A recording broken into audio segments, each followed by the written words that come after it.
Tu hijo, tu espejo. En mi ciudad natal vivían una mujer y su hija que caminaban dormidas.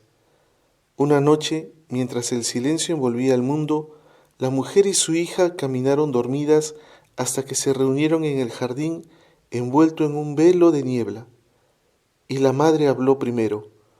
Al fin, al fin puedo decírtelo, mi enemiga, a ti que destrozaste mi juventud y que has vivido edificando tu vida en las ruinas de la mía. Tengo deseos de matarte. Luego la hija habló en estos términos. Oh mujer odiosa, egoísta y vieja, te interpones entre mi libérrimo ego y yo.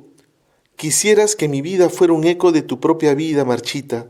Desearía que estuviera muerta. En aquel momento cantó el gallo y ambas mujeres despertaron. La madre dijo amablemente, ¿eres tu tesoro? Y la hija respondió con la misma amabilidad, sí soy yo, querida mía. Recuerdo todavía el impacto que causó este relato en mí cuando en la adolescencia lo leí. ¿Sería eso posible?, me pregunté. ¿Podían existir sentimientos como esos entre una madre y una hija o entre un padre y un hijo? Pero dentro de mi asombro sabía que ese relato mostraba en su más dramática expresión una realidad que de una forma visceral yo intuía. Luego me convertí en madre y después en psicoterapeuta, y en estos 10 años en que te he acompañado a tantas madres y tantos padres en un tramo de su andar por la vida, he constatado muchas veces que hay una parte oculta en la relación padres-hijos, conformada por una variedad de facetas de la vida de los padres, proyectadas de manera inconsciente en la vida de sus hijos, proyecciones que se desconocen y se niegan, porque descubrirlas a veces asusta y casi siempre avergüenza. ¿Qué objeto tendría entonces adentrarnos en este laberinto? ¿Para qué leer este libro y correr el riesgo de sentir culpa, dolor o vergüenza? La respuesta es simple. De todas maneras, sentimos esto en muchos momentos de la relación con nuestros hijos, sobre todo después de esas explosiones donde surgen los sentimientos reprimidos y negados, donde nos agredimos mutuamente y dejamos la marca de esas ofensas que el tiempo casi nunca borra y que se van acumulando una sobre otra, dañándonos profundamente tanto a nosotros como a nuestros hijos. ¿No es mejor entonces conocer esa parte oculta de nuestra relación? ¿No es mejor saber por qué ese hijo, específicamente él, te saca tan fácilmente de tus casillas? ¿Por qué te desagrada tanto? ¿Por qué te es tan difícil amarlo? ¿Por qué estás empeñado en cambiarlo? ¿Por qué lo presionas con tal insistencia para que haga o deje de hacer? Darte cuenta de que te pasa con tu hijo te abre la puerta a la posibilidad de un camino profundo en tu relación con él, y a veces mucho más frecuentemente de lo que te imaginas. Darse cuenta transforma, casi en segundos, esos sentimientos de rechazo, rencor y culpa que pueden resultar devastadores. Muchas veces he sido testigo del profundo cambio de percepción y sentimientos de los padres respecto a sus hijos con el solo hecho de descubrir y reconocer esa parte oculta. Mientras no la reconozcamos, difícilmente podremos solucionar los problemas de forma real, profunda y permanente, ya que aun cuando llevamos a cabo cambios de comportamiento, de relación o de comunicación, la sombra de esa parte oculta seguirá contaminando y eclipsando cualquier intento de solución. Vivimos en un mundo con muchos problemas y en el fondo de ellos hay una enorme carencia de amor. Si quieres aportar algo trascendente a la sociedad y al mundo en el que vives, ofréceles hijos amados, inmensamente amados, porque estarás ofreciendo personas honestas, productivas, buenas y felices. Te invito, pues, a unirte a todos nosotros, padres y madres, que como tú, estamos dispuestos a descubrir esa parte oculta de la relación con nuestros hijos, a correr el riesgo de incomodarnos por un rato si esto nos lleva a vivir mejor y a amarnos más. Exploremos esto juntos y divirtámonos mientras lo hacemos. Mi deseo es que este trabajo contribuya a cultivar y fortalecer el amor entre padres e hijos. Bienvenido seas a este libro escrito para padres valientes como tú, porque para reconocer la verdad es necesario ser valiente, Pero vale la pena, pues la recompensa es enorme. Basta ya de mentirnos, de esconder la cabeza bajo el ala cada vez que vislumbramos una realidad desagradable. La verdad da sosiego, abre puertas, la verdad nos hace libres. Fragmento extraído del libro Tu hijo, tu espejo, un libro para padres valientes, autora Marta Alicia Chávez. Bien amigos, bienvenidos a un capítulo más de Psicogenia. El día de hoy, o en esta entrega, en este caso, vamos a hablar de un tema bastante importante. Es un tema que puede ser tabú para muchos padres y quizás también para muchos hijos. Vamos a hablar acerca de Tu hijo, tu espejo, que es el título precisamente de esta lectura que les acabo de brindar. Con nosotros, como siempre, está Walter. Hola Walter, ¿cómo estás? Bienvenido. Hola Igor, muchas gracias.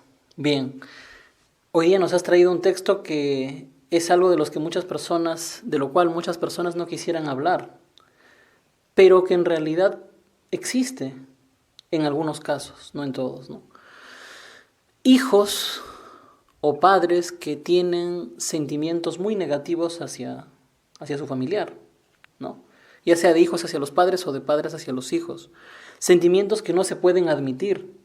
Personas que pueden estar profundamente decepcionadas de sus hijos o que pueden sentir que sus hijos son los artífices de su desgracia personal, pero no lo pueden decir.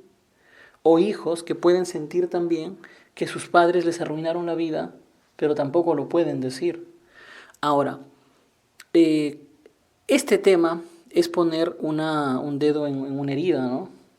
Porque pues mucha gente no va a admitir esto.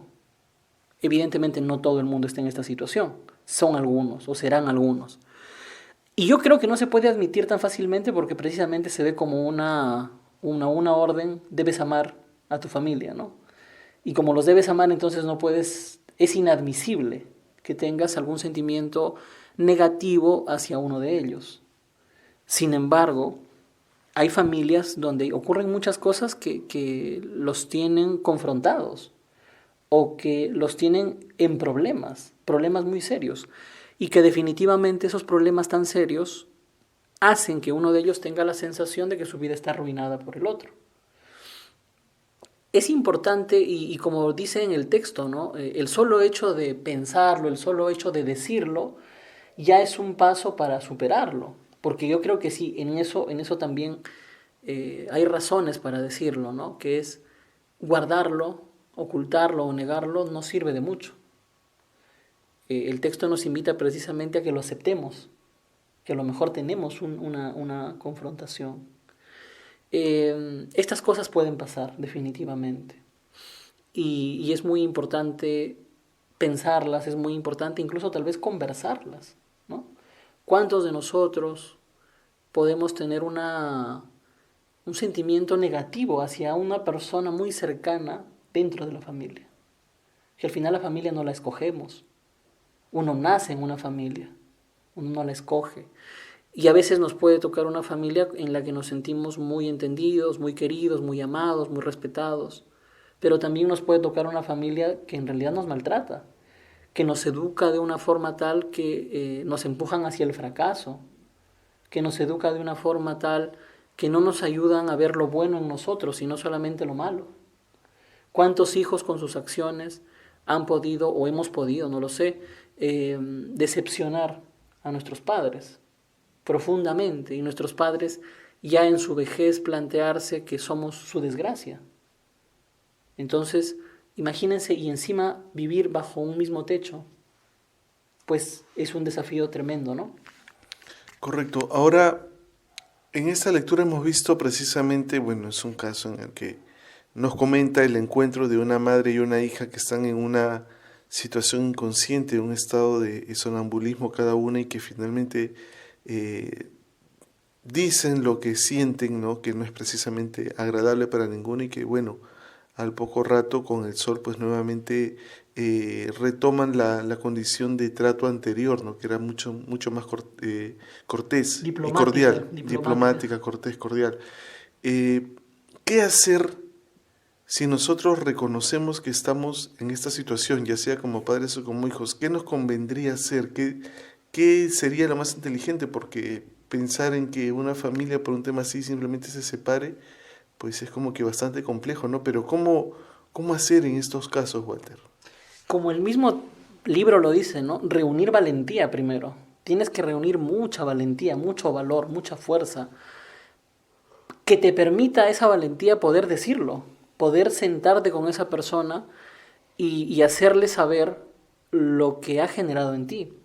Ahora, eso tiene que hacerse, creo yo, en términos no desafiantes, en términos no de buscar una pelea, lo cual es bien difícil también, pero plantearlo así, ¿no? En términos, no sacarlo en medio de una discusión, sino sacarlo en un momento tranquilo, midiendo también si la otra parte está más o menos preparada como para abordar un tema, porque abordar este tema requiere una cierta preparación emocional de ambas partes.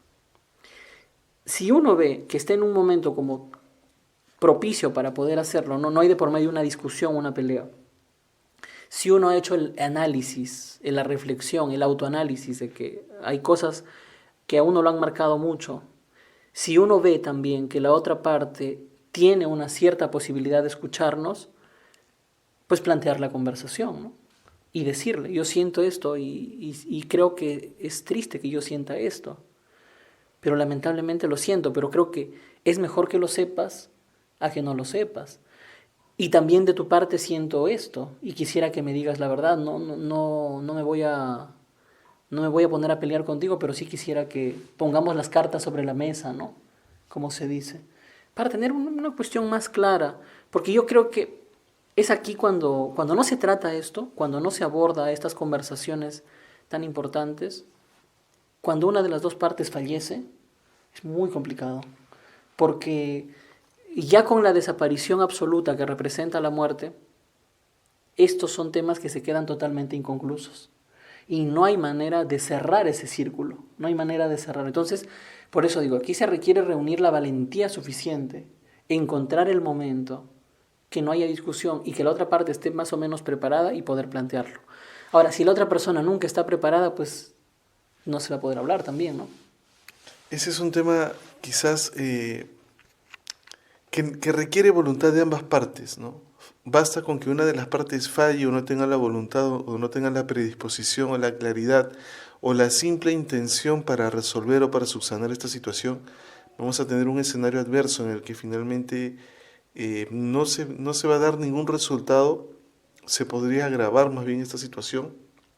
Como lo que mencionas, es bastante triste comprobar de que en estos casos en los que ha habido tanto trato y maltrato, digamos, entre estas personas, cuando una de ellas parte, digamos, la otra parte pues se queda como que con muchas cosas pendientes, ¿no? Muchas cosas pendientes. Entonces ahí convendría siempre buscar algún punto de conversación. Exactamente, exactamente. Poder conversarlo, poder dialogarlo, reunir esa valentía. Habrá gente que no lo va a poder hacer también, ¿no? Y eso hay que aceptarlo. Habrá casos donde esa conversación no se va a poder dar. Si es que se da, también es un gran paso a madurar como persona, a desarrollarse como ser humano, ¿no? A madurar en cuanto a las relaciones con los demás. Y lamentablemente, como vuelvo a decir, habrá casos donde no se va a poder dar esta conversación, lamentablemente, y no quedará más que aceptar que la vida es así, como en muchas cosas, ¿no? Que no nos queda más que aceptar imposibilidades ante las que no podemos precisamente hacer nada. Muy bien, creo que esa es la reflexión con la que nos podemos quedar. No sé si quieres añadir algo más, Igor. No, Walter, en realidad este es un tema que quizás a muchas personas vaya a dejar reflexionando. Es un tema que nosotros estamos tocando basados en una lectura. Sabemos que esos escenarios se dan a menudo, que se pueden seguir dando, pero rescatar quizás lo que hace un momento también tú mencionabas, ¿no? Y una vez más resaltar eso, la intención de que ambas partes quieran conversar y entender, ¿no? Entender sobre todo cuáles son las características que hacen quizás de que una persona pues no tenga a bien a otra persona siendo este su padre probablemente o su madre probablemente, ¿no?